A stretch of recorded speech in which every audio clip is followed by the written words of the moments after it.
Are you capable or are you incapable? That's the question today. Are you capable of doing what you're supposed to do? Are you capable of not taking no for an answer? Are you capable of making it the glass half full and to make sure you're finding reasons to win and not reasons to lose? Because if you're incapable, you're wasting your time. You're wasting your day. You're wasting your energy. You're wasting your God-given talent. Everybody has attributes. Everybody has something they bring to the game. What do you bring to the game? That's my question to you. And are you capable of using that today? Can you make a difference in the universe today? Can you make a difference in your life today? Can you make a difference anywhere you're going today to help somebody else out? The question is, people sometimes go, oh, I'm just not going to be able to do that. And they look at the glass half full. They are intimidated. They are scared. They don't have the confidence they need. They don't believe in themselves. And those people will only get so far in life. But those that go in and go, you know what? The glass is half full. I'm optimistic. I have confidence. I'm ready to conquer the hour and win the day. I will not be intimidated. I will not be scared. I will go out and get what's mine and do what I need to do to be a better person in this universe and to help the people around me. The question from me to you is, are you capable today? And if you are, you better make a difference today. You better do something that changes the game. Do something different today than you did yesterday to show that you're capable. Bam! In real life, if you're able to handle who you are and you're comfortable in your skin, like be real, keep it real. That's just who I am. And that's how I'll always be. And why? That's because I let my emotions control my life. Your emotions control your life. Don't let somebody else's life control your emotions, and don't let your struggles in life control your emotions. It's okay to struggle, regroup, repivot, stay focused. The whole goal here is to overcome adversity. The whole goal here is to not quit. I kind of live like Rocky does, right? You knock me down, I keep coming. You knock me down, I keep coming. You knock me down, I keep coming. It's just in my DNA in my head, right? That's just who I am. 1 in 10 people right now are dying from drinking dirty water worldwide. And in the US alone, we're close to 30% of the water is contaminated above what the EPA standards are. And the EPA standards are bullshit. They're already too low. They should be much higher in demand more. Guys, this is a problem, and I want to be in the forefront of this. I want to be a part of this because I'm passionate. I want people to be able to save lives. I want to be able to change lives, save kids from getting cancer, brain tumors, thyroid cancer. Like, I want to be a part of that. And I'm so excited about this opportunity. It is revolutionary. It is innovative. It is going to change this. We're going to give so many systems out, and it's going to be a monster business. It's going to change the way people are getting their drinking water. If you did great yesterday, do even greater today. If you did even greater today, be excellent tomorrow. If you're excellent tomorrow, be fucking superb the next day. If you're superb the next day, be perfect the day after that. Strive, stay hungry, challenge yourself. But gosh, please quit pointing the finger and letting life mess with your emotions. Switch that shit. Emotions start dictating my life. The way I react and the way I feel will present itself in what my life has for me. Those are facts. You believe it, it can happen. You try it, it can happen. You put in the work, it will happen. You have to think good thoughts about yourself. I guarantee 1,000% for you people out there that are sitting here fucking hating on other people, you are either fat, ugly, insecure, poor, blame everybody else, have excuses. That is a you problem, and you've got a you fucking issue that you've got to overcome. Quit fucking blaming people. Flip that shit around and start letting your emotions control your life. I don't care if you're a fat fucking bastard. Go to the fucking gym. Get out there and try, because a fat bastard trying is better than a skinny bastard running his mouth sitting at home in his fucking underwear eating Fruity Pebbles. Problem in today's fucking society right now isn't everything else. It's you. I truly believe if you believe it, it can come true. If you want it, it can come true. But let me tell you this. If you think you can't, you won't. If you think you won't, you can't. Those are facts. Whatever you put in is what you're going to get back. And too many times we allow the outside universe to dictate how we're acting. I'm going to take control of my life. And it starts here. And it starts with you, A, believing in yourself, and B, having confidence, and C, not listening to the haters. And people that are so insecure that say negative stuff about you, it's because they're insecure. They are unhappy with where they are in their lives. for you people out there that are sitting here fucking hating on other people. You are either fat, ugly, insecure, poor, don't earn a living, lazy as fuck, blame everybody else, have excuses, want to fucking blame your family or where you grew up, want to blame your race or gender, and all that's fucking bullshit. That is a you problem, and you've got a you fucking issue that you've got to overcome. It is nobody else's fault that you're in the position you're in, except yours. Quit fucking blaming people. Quit pointing to people. Quit tearing people down. Quit letting other people's lives and your life control your emotions. Flip that shit around and start letting your emotions control your life. I was struggling. Like, I'm just being real. Like, I was struggling. I was like, what do I do now? Like, I can do this podcast. I can do coaching. And it was hard. It was hard because I was lost. And life was dictating my emotions. Life was punching me in the face. And I was allowing my emotions to show that in a way, in a form of depression, in anger, in resentment, in frustration. All these things that were coming out of my body and my mind from life. Life shouldn't dictate our emotions, but our emotions should dictate our life. Let me say that again. Life should not dictate our emotions. And it does, and it shouldn't. Our emotions should dictate life. Life and emotion. How life affects us every single day and literally changes the way that we handle ourselves with our emotion. And I know for me personally, this happens to me all the time. I am far from perfect. I am guilty as charged about allowing my emotions from events in life to change the way I act, the way I talk, the way I treat human beings. And I'm sure you're the same way because you're not Jesus and you're not perfect. So you're going to have some of those issues just as I do. The left comes up with their own agenda when it's convenient to try to get votes. It's not coincidental that every state that allows no IDs to vote, the Democrats won. That's not coincidental. You know, you should be able to have an ID to vote.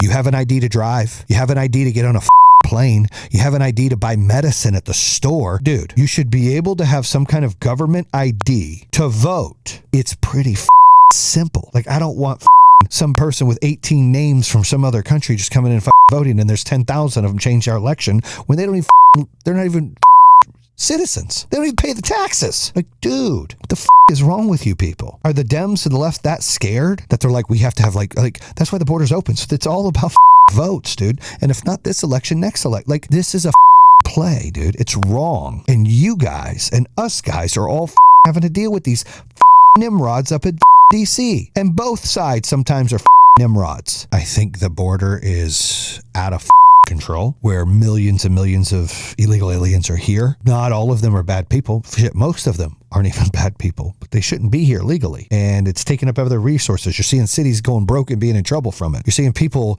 you know, everyday people that live here that have to support their family. You know, they didn't come from another country. They're here. And they're losing jobs. Like, this is a serious issue. And then you've got the, you know, people committing crimes. Nobody knows the they are. It's a show. Why do you have to take from somebody else to be better? Makes no sense to me. Just put in more work. Put in more effort. Right? Work on you. Do the right things. Help. Like, this always comes around, dude. It always comes around. Listen, I forgive, but I don't forget. My number's still the same when I was on top, when I'm on the bottom, and when I'm back on top. My number's still the same. So you can't be like, oh, I didn't want to call you in the bottom.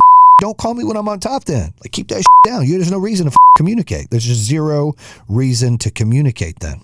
I have this complex that, you know, every time I'd have success, I'd feel like maybe I don't deserve it because my brother's just going to like ruin it, right? He's going to be like, oh, you this, and it's going to put bad blood between me and him.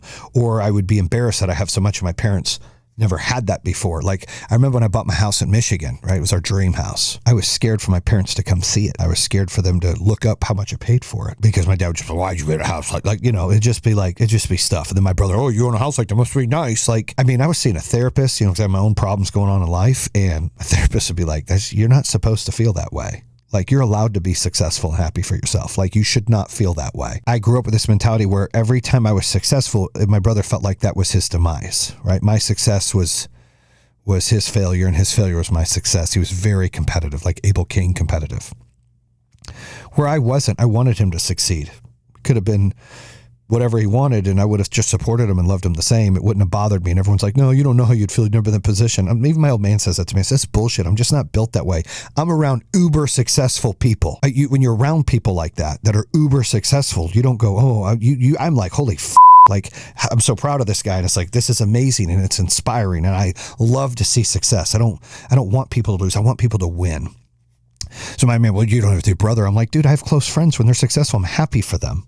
Like, I don't have a jealous bone like that in my body where I'm mad at somebody or I hate on somebody if they're better than me. I might be like, all right, I'm competitive. I want to be better, but I'm not going to bring them down to be better. I'm going to focus on me being better. Life is a war. Business is a war, right? You're trying to survive these obstacles, these struggles, marketing, sales, installate, like you're going to deal with issues, right? Competition, haters, people out to destroy. That's how business is. That's how life is. Everything can be, to me, turned into somewhat of a war. And so I approach it that way. Those on the battlefield with me on my team matter because I have their back all the way through. I'm voting for Trump. I'm on the right side. I'm right center. I'm not all the way right like some of these idiots. I'm right center. But I vote for Trump because he's a better pick. Do I think he's an idiot sometimes? Yeah, I do. I think he runs his mouth and gets in the weed and says he shouldn't. But I think when it comes to doing the job, he does the job way better than the other guy. The other guy's full of and doesn't even know what the happening. He can't even speak. We talked about this. Like, the guy's all over the map. Think about all the money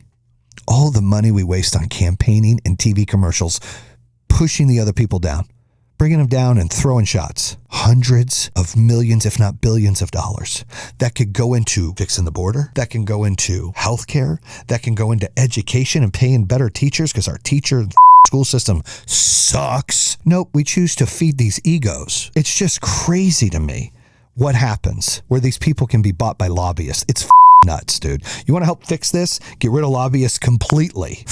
Completely. Now, I know that's scary for these big businesses that are pushing their thing. Secondly, find a way where these aren't allowed, no matter what, to make more money than what they're making. Every one of these is making more money. And third, show their record every time. Like, have a non-biased, not like a factual thing when you're voting, what they have voted on the last 10, 15 things that affected my city or my state or my country.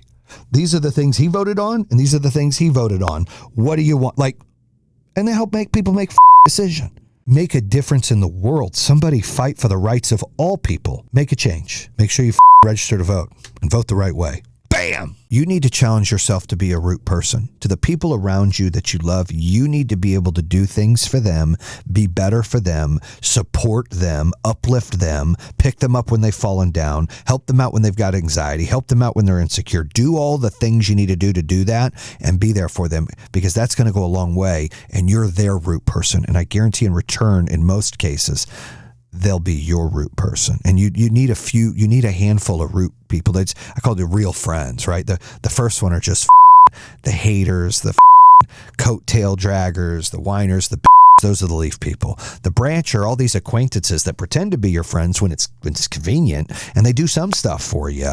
But really, they don't give a about you. They care about themselves. They're opportunists. And three, with the root people, those are your loyal friends. Those are the ones we pulled up here, and guess what? These people are trying to with us. We're a group. Let's burn the boats. We don't give a shit. We're in this together.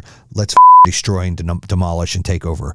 So that's what I look for in a relationship and a friendship. Are you there for me no matter what? And am I there for you no matter what? That's how you should judge me as your friend, and that's how I should judge you as my friend. Three kinds of people in this life. And first is the leaf people. And the leaf people are usually here for a season. They are here until it gets hard, until it gets cold, until the wind blows really hard. And the problem with the leaf people is they leave when it's inconvenient for them. Second group of people are the branch people. And the branch people, although they're a little stronger than the leaves, you have to test them out. Right? Before anything happens, you got to put your weight on them and see if they're going to stay with you. And some may stay for a few reasons, but usually, in most cases, they'll break away when life gets tough. The final group is the root people. And the root people are very important because they don't do things to be seen. Their only wish is to support you and to help you live a strong and healthy life. They will love you just the way you are.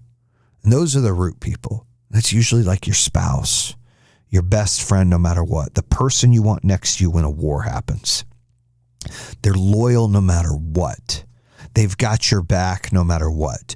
They're there to uplift you no matter what, love you the way they are, and they don't need anything in return. Leaf people need in return all the time. Branch people need stuff in return sometimes. Root people, they don't ever need anything. They do things because they care about you and they love you. They do things because they value the relationship. And you've got to be able to navigate through those three versions of people. I'm nice to people, but I ain't looking for more friends.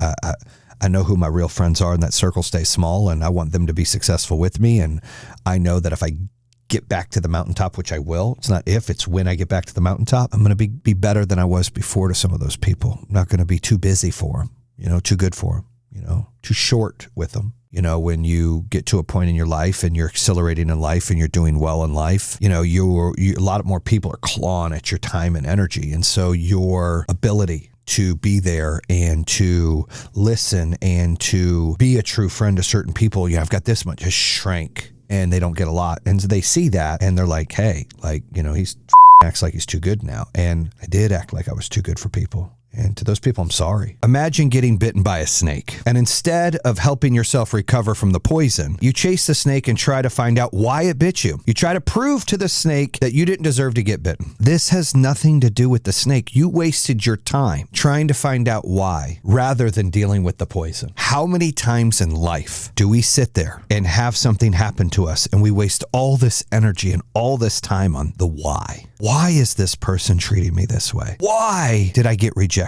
Why did I lose the game? Why did I throw an interception? Why did this person choose not to be with me? The problem, and I bring up the snake poison, is because people spend too much time doing that. It starts to create insanity. You start to go days, weeks, months, maybe years asking yourself, why? I've got news for you. Spend very, very little time on the why. Pretend that it was a snake that bit you and you've got poison. Spend more time on what are you going to do to fix it? How are you going to heal? How are you going to be better? But it's happened with every civilization, dude. Every one of them. People get mad when I say this. I love Jesus and I'm a born again Christian and I pray and I believe in God and I believe in Jesus. I do. But when I say alien, like Jesus was an alien, I'm not saying Jesus was this. I'm saying Jesus is an angel of God, the Son of God that came down. Therefore, he's an extraterrestrial. He's not of this world. He was put to come out of this world, but he's not of this world. And he had powers. So did these other powerful beings that came down throughout our history, civilization of humanity. My opinion. That doesn't mean I love God less or believe anything else. I believe it. But to me, that seems more legit than explain all this stuff to me. You're only telling me you could talk about from when Jesus was here, right before then? What about all the other things? And they can't talk about that. Can't. So when people just go missing, and they're never found?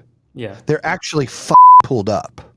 And aliens like Zog and Zara here are sent down. It's an exchange program. That's what happens. You never find poor Jimmy disappeared. He's not coming back. Two that gave themselves to give me these guys. Sorry, but not sorry. Thank you. It was a blessing. I love these two aliens, right? But they don't identify as any gender. They're just alien. The way that they're able to produce is they use their hands like this, and they just kind of do that for a minute, and that's it's not weird. very fun. It's amazing. It's not. It's you think definitely it feels not the same? I didn't ask because they don't have any genitals. I mean, literally, there's no genitals on the alien. It's literally it's flat. So I don't think they get that feeling. It probably feels amazing. I'll have to ask them. It'd be a weird feeling through the hand, but I guess normal. The hand has a little tickler in it, right? It just tickles real fast, and I think it gets closer and it starts tickling even faster and stuff, and maybe your ears start burning. I don't know. I'll have to ask. Yeah. It sounds pretty good though. Just a minute. But the theory is what Zara has brought up to me a few times is she has brought up that she is us in the future, and it's come back, and because they look like that, that's what their skin's supposed to look like to handle nuclear warfare. I only have so much space in my brain. I give my family and my friends, the people I love and care about, the most space in my brain. I give my business the next space. And then those that pay me get what's left. If you're not paying me, you're not my family, you're not my friend, and you're not in my business, you get zero rent in my brain. I'm not giving you free rent in my brain. So you can call me whatever name, talk all the you want, all the haters. I don't even think about it. I don't know who you are and I don't give a shit. That's the mentality that I try to tell my kids. We need to have that in life, because the more that we care about what we do in life and the less we care about what everybody else says and does in life, the further we'll be in life. When we start worried about what everything else is going on, you're not growing. Me saying libtard is inappropriate. This is Unleashed. I don't give a Please cancel me. Please cancel me. Please cancel. They can't. You can only be canceled if you want to be canceled. If it offends you, then you are weak, because if you allow a word to offend you, you're weak.